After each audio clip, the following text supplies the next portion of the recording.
Девочки.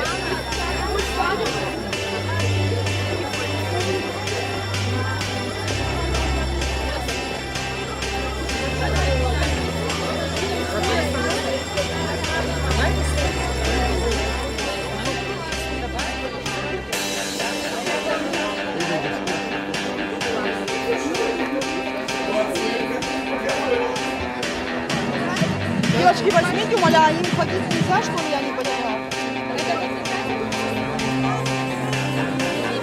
Они сейчас придут. Дука ждет, что гломкала урыл деснега. Мишпака, что хашпей пурцорги сергея, Я хочу Санчика. А у вас это что?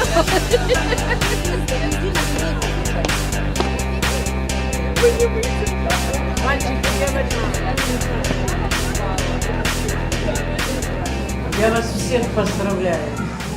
5 класс начинали вместе. Кто бы у вас не был, вы уже 7 лет в старшем звене, и как бывший педагог ваш, и как завуч, я вам в жизни желаю только удачи.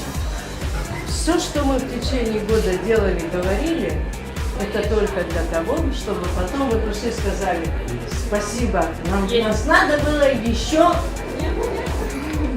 ругать больше.